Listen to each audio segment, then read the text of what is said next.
السلام علیکم ورحمۃ اللہ وبرکاتہ۔ اعوذ باللہ من الشیطان الرجیم، بسم اللہ الرحمن الرحیم۔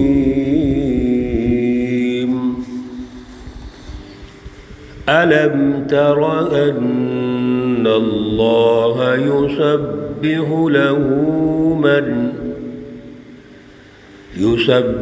له من في السماوات والأرض والطير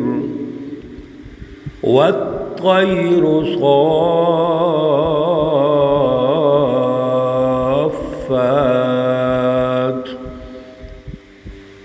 كل قد علم صلاته وتسبيحه والله عليم بما يفعلون۔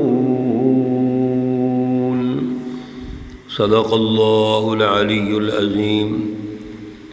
اللهم صل على سيدنا ومولانا محمد النبي الأمي وعلى آله وأصحابه وبارك وسلم وصل عليه۔ معزز سامعین و سامعات، سورۃ النور پارہ نمبر 18، آیات مقدسہ نمبر 41 اور 42 ہیں۔ اللہ رب العزت ان آیات کا فہم، شعور اور اعلیٰ نظریہ عطا فرمائے اور عمل کی توفیق اور صلاحیت عطا فرمائے۔ گزشتہ درس میں اللہ رب العزت نے مومن سچی جماعتوں کا تعارف، ان کی خصوصیات، ان کے اوصاف ارشاد فرمانے کے بعد یہ بڑا واضح ارشاد فرما دیا کہ یہ سچی جماعت دنیا اور آخرت دونوں جہانوں میں کامیاب ہوں گی۔ اللہ ان کو بدلہ دیں گے، ان کی جد و جہد کا، ان کے عمل و کردار کا، اور نہ صرف اچھا بدلہ دیں گے، پورا بدلہ دیں گے، بلکہ اللہ اور ان کو نوازیں گے، یعنی انعامات سے نوازیں گے، ان کو عزت دیں گے۔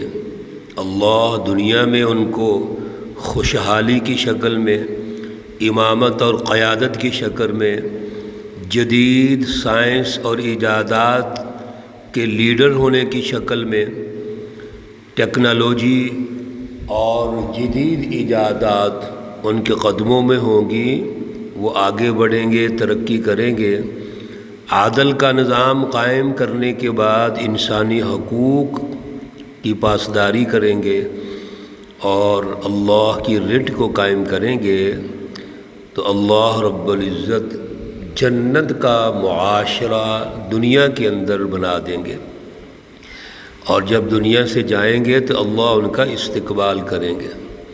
لیکن اس کے مقابلے میں جو کفار ہیں، اور کفار کی دو ذہنیتوں کا ذکر ہوا تھا، ان کی دو سوچیں ہیں، دو قسم کے کفار ہیں۔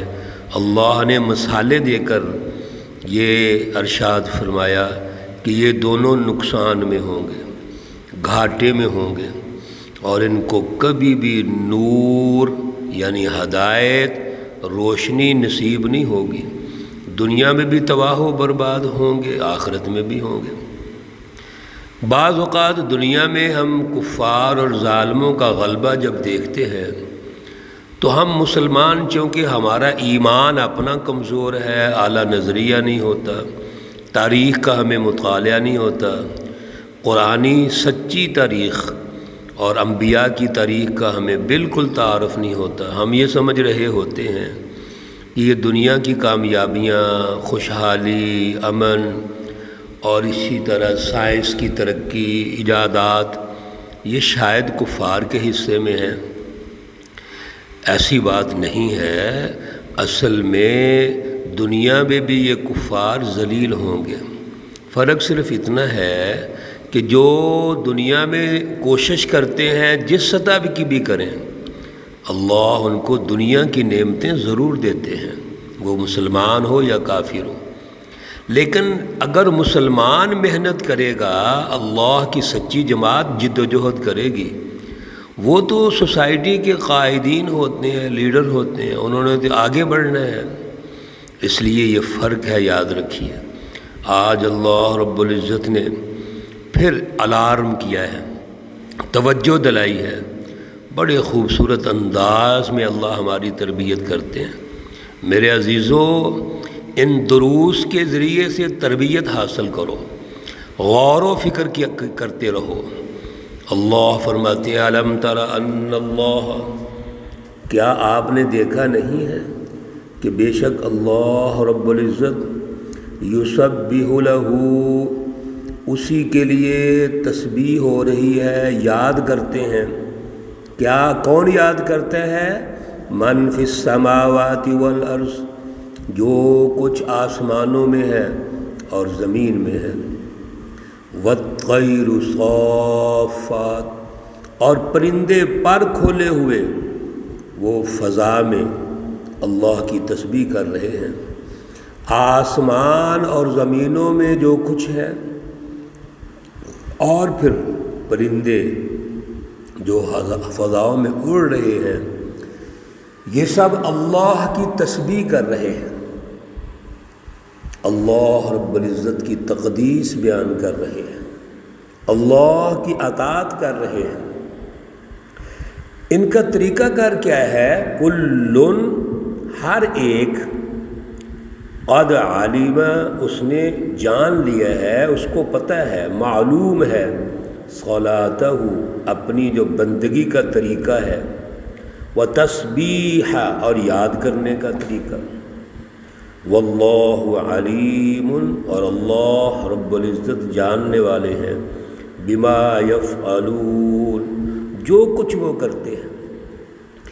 زمین اور آسمان میں اللہ کی کتنی مخلوقات ہیں، اگر ہم غور کریں تو ایک مخلوقات تو وہ ہیں جو ہمیں نظر آتی ہیں، یہ سورج نظر آ رہا ہے، چاند نظر آ رہا ہے، ستارے نظر آ رہے ہیں، سیارے نظر آتے ہیں، اور اس کے علاوہ پرندے ہمیں فضا میں چہچہاتے ہوئے نظر آتے ہیں، اور یہ جتنی بھی اللہ کی مخلوق ہے۔ پھر مٹی ہے، مٹی، آگ، پانی، یہ زمین کے جو عناصر ہیں، یہ سب اللہ کی مخلوق ہے اور تسبیح کر رہے ہیں، بندگی کر رہے ہیں۔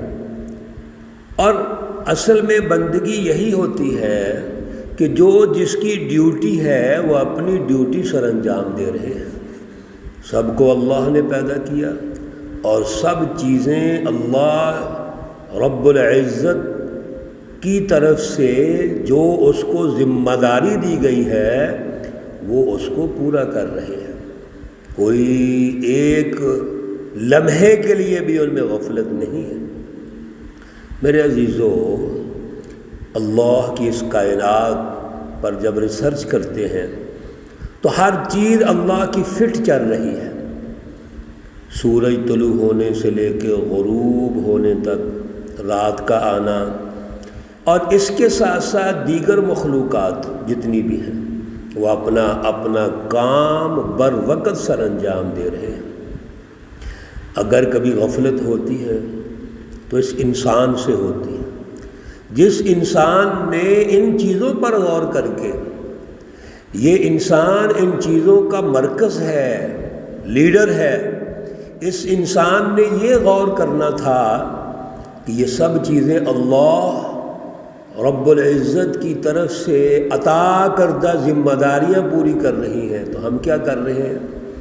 ہم نے تو اور آگے بڑھنا تھا۔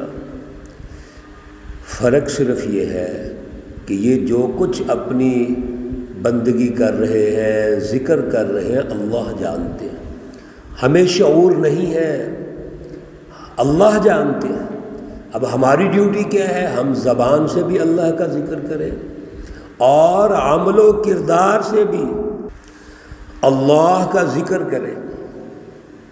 یہ ہے اصل میں ہماری اللہ کی بندگی، ہم نے جو اللہ کی بندگی کرنی ہے وہ 24 گھنٹے اللہ کو خوش کرنا ہے، راضی کرنا ہے، اللہ کی رٹ کو قائم کرنا ہے۔ اور اللہ نے آگے دلائل دیے ہیں۔ سب سے بڑی دلیل وَلِلَّهِ مُلْكُ السَّمَاوَاتِ وَالْأَرْضِ۔ آپ غور تو کرو، اللہ کی بندگی کیوں نہیں ہونی چاہیے؟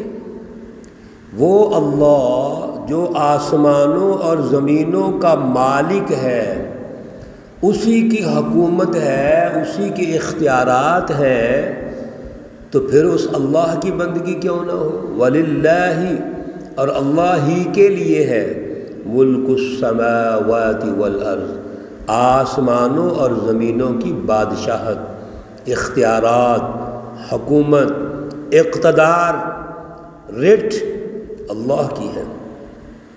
اور پھر ایک اور بات یاد رکھو، یہ تو دنیا کی بات ہے، اور دنیا میں آج ہر مسلمان اور کافر یہ سمجھتا ہے کہ حقیقی ملکیت اللہ ہی کی ہے۔ کیوں؟ جو دنیا میں آیا وہ واپس جا رہا ہے۔ دنیا میں مستقل کسی کا ٹھکانہ نہیں ہے۔ کتنے دن کے لیے آیا ہے، کتنے سالوں کے لیے آیا ہے، یہ اللہ کو پتہ ہے۔ لیکن آج تک یہ طے ہو گیا، ثابت ہو گیا کہ کسی کو دوام نہیں ہے، کوئی دنیا میں ہمیشہ نہیں رہے گا۔ وَإِلَى اللَّهِ الْمَصِيرُ، اور اللہ ہی کی طرف لوٹ کے جانا ہے۔ اس لیے جب سب کچھ اللہ کا، زمین اللہ کی، آسمان اللہ کے، اختیارات اس کے پاس ہیں، اور انسان تو بالکل بے بس ہے، دنیا میں آیا اور گیا، کیا ہے اس کے اختیارات میں؟ تو پھر یہ انسان اللہ کو چھوڑ کے اپنی من مرضی کرے، یا اللہ اگر اس کو حکومت دے دیں تو اپنے اختیارات استعمال کرے، اللہ کو چھوڑ کر ظالمانہ نظام قائم کر کے سچی جماعتوں کا مقابلہ کرے، اور سچی جماعتیں تو اللہ کی ہیں، تو یہ اللہ کا مقابلہ ہو جائے گا۔ یہ کہاں سے جائز ہے، کہاں سے درست ہے؟ اس لیے سچی تاریخ قرآن پاک کی ہمیں کیا بتاتی ہے کہ دنیا میں نمرود آئے، فرعون مصر آئے، ابو جہل آیا، کیسر و کسریٰ آئے، یہ پوری لمبی تاریخ ہے شیطانی جماعتوں کی، یہ تباہ و برباد ہوئے۔ دنیا میں اگر انہوں نے وقتی طور پر ظلم کر کے عزت حاصل بھی کی تو وہ ظلم کی عزت تھی، وہ ناجائز اختیارات کی عزت تھی۔ جو ہی سچی جماعتیں غالب ہوئیں، دنیا میں بھی ذلیل ہوئے، آخرت میں بھی ذلیل ہوئے۔ اس لیے اللہ کے دامن کو تھامے رکھو، اللہ کو کبھی نہیں بھولنا، اللہ رب العزت کو ہر لمحے یاد رکھنا ہے، زبان سے، عمل و کردار سے، جد و جہد سے، اور اللہ کی رٹ قائم کرنے کے اعتبار سے۔ اللہ ہمیں توفیق عطا فرمائے۔ والدین کے لیے دعائیں اللہ نے جو ہمیں قرآن پاک میں سمجھائی ہیں، ہم نماز میں پڑھتے ہیں، ہر نماز کے آخر میں دعا پڑھتے ہیں، وہاں یاد رکھا کریں، اور والدین کو ہمیشہ دعاؤں میں یاد رکھیے۔ ربنا اغفر لی ولوالدی وللمؤمنین یوم یقوم الحساب۔ اس میں اپنے لیے مغفرت کی دعا ہے، والدین کے لیے ہے، تمام مومنین کے لیے ہے۔ اور دوسری دعا رب ارحمہما کما ربیانی صغیرا، یہ سورۃ بنی اسرائیل کی ہے، 15ویں پارے کی دعا ہے، اور اس میں خصوصاً والدین کے لیے ہے، رب ارحمہما کما ربیانی صغیرا۔ اللہ رب العزت تمام مرحومین و مرحومات کو جنت الفردوس میں اعلیٰ مقام عطا فرمائے۔ اللہ رب العزت تمام بیماروں کو شفائے کاملہ عاجلہ مستمرہ عطا فرمائے۔ ربنا تقبل منا انك انت السميع العليم وتب علينا انك انت التواب الرحيم وصلی اللہ تعالی علی النبی الأمی محمد وعلى آلہ وأصحابہ اجمعین برحمتک یا ارحم الراحمین۔ السلام علیکم ورحمۃ اللہ وبرکاتہ۔